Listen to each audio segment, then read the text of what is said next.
So hey guys, welcome back to my channel myself Sapna. आज का topic है जिन बच्चों ने अभी तक अपनी तैयारी शुरू नहीं की है या जो बच्चे अभी 12th में स्टडी कर रहे हैं वो सोचते हैं कि मैं इसी साल अपना एम्स का एग्जाम दूँ और इसी साल मेरा एग्जाम जो है क्वालिफाई हो जाए। तो बहुत सारे बच्चे हैं जो प्रिपेयर कर रहे हैं या फिर जिन्होंने लेट शुरू की थी अपनी तैयारी। तो उस बच्चे अब जो दिसंबर है उसमें कन्फ्यूज़ हो गए कि मैं कैसे पढ़ूँ, क्या पढ़ूँ। तो मैं आपको ये बताने वाली हूँ कि आप जो है अपनी पढ़ाई कैसे इम्प्रूव करें और अच्छे से पढ़ें।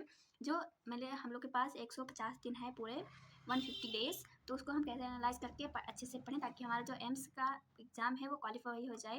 अगर आप एम्स का एग्ज़ाम देते हैं तो अगर आप एम्स की तैयारी करते हैं, अगर एम्स के साथ-साथ आप अपना स्टेट का एग्ज़ाम देना चाहते हैं, तो अगर आप एम्स की तैयारी कर रहे हैं तो आपका जो स्टेट का एग्ज़ाम है वो डेफ़िनेटली निकल जाएगा। तो उसके लिए आप डरिए मत, आप अच्छे से एम्स की तैयारी कीजिए। मैं भी मतलब एम्स के अकॉर्डिंग ही तैयारी कर रही हूँ, पर मुझे अपने स्टेट का पेपर देना है। मैं एम्स का भी दूँगी और अपने स्टेट का भी पेपर दूँगी, जो भी होगा मैं बताऊँगी आपको रिज़ल्ट आने के बाद। तो मैं बताती हूँ कि आप कैसे पढ़िएगा जिससे आपका जो एग्ज़ाम है वो क्वालिफ़ाई हो जाए और आप एक अच्छे गवर्नमेंट कॉलेज में अपना बीएससी नर्सिंग पूरा कर सकें। तो लेट्स गो। कुछ बच्चे हैं जिन्हें सुबह पढ़ना अच्छा लगता है और कुछ बच्चे हैं जिन्हें रात में पढ़ना अच्छा लगता है। वैसे मैं बता दूँ कि मैं पूरे दिन में 24 घंटे होते हैं, जो पूरा दिन होता है उसमें 24 घंटे होते हैं। तो 24 घंटे में से मैं 12 घंटे अपनी स्टडी के लिए निकालती हूँ ताकि मैं जो है अपना स्टडी जो अच्छे से कर सकूँ।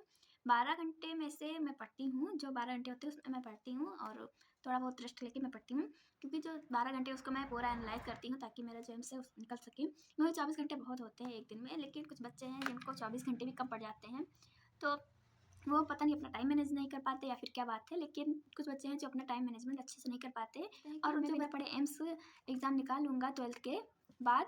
तो ऐसा नहीं है, क्योंकि जो एम्स का पेपर है वो इतना ईज़ी नहीं आता, क्योंकि स्टेट वाला है वो थोड़ा ईज़ी आता है और जो एम्स वाला है वो थोड़ा ईज़ी नहीं होता, वो टफ़ होता है, थोड़ा मतलब मॉडरेट होता है। तो जो न्यूमेरिकल होते हैं फिज़िक्स में वो भी थोड़े टफ़ होते हैं। तो या मैं आपको यही बताती हूँ, मैं आपको यही बताने वाली हूँ आज कि आप कैसे अपनी स्टडी है उसको इम्प्रूव करिए और 150 डेज़ में आप अपने चैप्टर कंप्लीट कीजिए। तो लेट्स गो। तो ये है टाइम टेबल, इसके अकॉर्डिंग आप पढ़ सकते हैं जो मैंने बनाया है खुद से। कुछ बच्चे हैं जिन्हें अर्ली मॉर्निंग में पढ़ना अच्छा लगता है, जो बच्चे हैं 4 से 8 बजे तक पढ़ सकते हैं। और अगर आप कोई कोचिंग लिए हैं तो आप कोचिंग 8 साढ़े 8 बजे जा सकते हैं, 9 बजे से 3 बजे तक आप कोचिंग में पढ़ सकते हैं या फिर आप सेल्फ स्टडी भी कर सकते हैं। तो कुछ बच्चे हैं जो कोचिंग लिए होते हैं, कुछ बच्चे हैं जो कोचिंग नहीं लिए होते हैं, जो सेल्फ स्टडी करते हैं। तो या ये जो है टाइम आप सुबह पढ़िएगा, उसके बाद में ये जो टाइम है उसको सेल्फ स्टडी या जो कोचिंग लिए हैं उसमें आप पढ़ सकते हैं। फिर उसके बाद में आप रेस्ट करेंगे, कुछ खाए पिएंगे, रेस्ट लेंगे 2 घंटे का। फिर उसके बाद में 6 बजे से 11 बजे तक फिर पढ़ेंगे, जो आप सेल्फ स्टडी करेंगे इस टाइम में।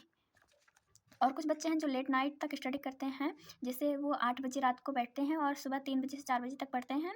फिर उसके बाद में 7 बजे से 8 बजे तक रेस्ट लेते हैं। फिर उसके बाद में नहीं, जो उनका प्लानर है वो यही हो जाता है। तो या अब मैं बताती हूँ आपको कि मैं कैसे पढ़ती हूँ, आप कैसे अपने टाइम को एनालाइज़ कर सकते हैं और आप अच्छे से कैसे पढ़ सकते हैं। आप लोग कमेंट करके बताइएगा कि आप सुबह पढ़ते हैं या रात में पढ़ना आपको अच्छा लगता है। तो क्या जो एम्स का एग्ज़ाम होता है उसकी तैयारी का सबसे अच्छा प्लेटफॉर्म जो है वो जीएस प्लेनेट है, क्योंकि वहाँ से सबसे ज़्यादा क्वेश्चन पूछे जाते हैं। क्योंकि 2024 में जो उन्होंने पेपर सोल्यूशन करवाया था एम्स का एज इट इज़, वही उन्होंने पढ़ाया भी था और वही एग्ज़ाम में आया था। मैंने वैसे एग्ज़ाम दिया नहीं था, लेकिन मेरे जो दोस्त हैं उन्होंने बताया कि उन्होंने दिया था एग्ज़ाम और उन्हीं की जो पढ़ाए थे उन्होंने वही आया था एग्ज़ाम में। तो जो जीएस प्लेनेट है वो बहुत अच्छा इंस्टीट्यूट है और जो यूपीसीएट का एग्ज़ाम होता है या फिर राजस्थान का होता है या स्टेट वाला जो भी एग्ज़ाम होते हैं, वो उसका सबसे अच्छा प्लेटफॉर्म जो है विजय एजुकेशन है। वहाँ से ज़्यादा क्वेश्चन पूछे जाते हैं जो स्टेट वाला होता है पेपर्स में। तो मैं स्टेट का पेपर देने वाली हूँ और जो एम्स का होगा उस वो भी दूँगी, क्योंकि अगर आप एक ही कुछ मतलब एक ही ऑप्शन को लेकर चलेंगे तो आपका नहीं होगा। आपको एक के अलावा दूसरा प्लान भी रखना पड़ेगा, तभी आपका जो है पेपर अच्छे से होगा। तो यह मेरा 2 प्लान है और मैं एम्स का भी दूँगी और अपने स्टेट का भी दूँगी। तो कौन-कौन आप लोग कमेंट करके बताइए कौन-कौन अपने स्टेट का और एम्स का दोनों पेपर देगा। सो जो मैं बता रही थी कि 150 डेज़ बचे हैं हमारे पास, सिर्फ़ 150 दिन बचे हैं। तो जो बच्चे अब उन्हें थोड़ा बहुत ही पढ़ा है या फिर जो बच्चे स्टडी कर रहे हैं 12th में, जो बच्चे हैं जिन्होंने सोच लिया है कि नहीं अब बहुत हो गया, अब मुझे सिर्फ़ एक गवर्नमेंट सीट चाहिए तो चाहिए, तो उनके लिए वीडियो है। बाकी जो बच्चे चाहते हैं कि मेरा बिना पढ़े सिलेक्शन हो जाए तो वो वीडियो स्किप कर सकते हैं, क्योंकि उनके लिए वीडियो नहीं है। जो बच्चे पढ़ाई करना चाहते हैं अब एकदम प्लान है जो उनका, जो भी मतलब जो भी बच्चे हैं उन्होंने सोच लिया कि अब मुझे गवर्नमेंट सीट चाहिए ही चाहिए, तो उनके लिए वीडियो है। आप बस मेरी बात को ध्यान से सुनिएगा और मेरी बात को एक्सेप्ट करके इसको अच्छे से पढ़िएगा, क्योंकि आप जब तक अपने से मेहनत नहीं करेंगे तब तक मेरे बताने से कुछ नहीं होगा। तो जो हमारे पास 150 दिन बचे हैं उसमें आप कैसे प्लान करके अपनी स्टडी है जो उनको इम्प्रूव करें, तो मैं बताती हूँ। देखिए, हमारे पास 150 दिन बचे हैं, उसमें से हमारे पास आप दिसंबर जो है उसको छोड़ ही दीजिए, क्योंकि हमारे पास सिर्फ 6-7 दिन बचे हैं और 6-7 दिन है जो ऐसे ही बीत जाएंगे, आपको पता भी नहीं चलेगा। तो मैं 6 दिन जो 7 दिन बचे हैं दिसंबर में उसको हटा देती हूँ, क्योंकि जो कुछ बच्चे हैं जो ये मेरा वीडियो है 1 दिन बाद, 2 दिन बाद, 5 दिन बाद या 1 हफ्ते बाद देखेंगे, उनके लिए भी बेनिफिट होगा। तो इसीलिए मैं दिसंबर जो है, आज 23 दिसंबर है तो 23 दिसंबर का नहीं ले रही हूँ, मैं सीधा जनवरी से लेकर जो है मई तक ले रही हूँ, क्योंकि आप लोग का पेपर 1 जून को है। तो मैं बताती हूँ, हमारे पास 150 दिन है, तो उसमें से हम जनवरी, फरवरी, मार्च, अप्रैल इस 4 महीने अच्छे से अपने जो चैप्टर हैं और उसके एमसीक्यू हैं वो लगाएंगे। फिर उसके बाद जो चैप्टर और एमसीक्यू हो जाने के बाद जो हमारा एमसीक्यू लगाए होंगे उसको हम रिवीजन करेंगे। ऐसा नहीं बोल रही हूँ कि मैं सिर्फ आप जनवरी, फरवरी, मार्च जो 4 महीने हैं उसमें केवल अपने जो चैप्टर हैं उनको इनकम्प्लीट करिए, मैं ऐसा बिल्कुल नहीं बोल रही हूँ, क्योंकि जब तक आप एमसीक्यू नहीं लगाएंगे तब तक आपको जो चैप्टर है वो आपको अच्छे से नहीं आएगा।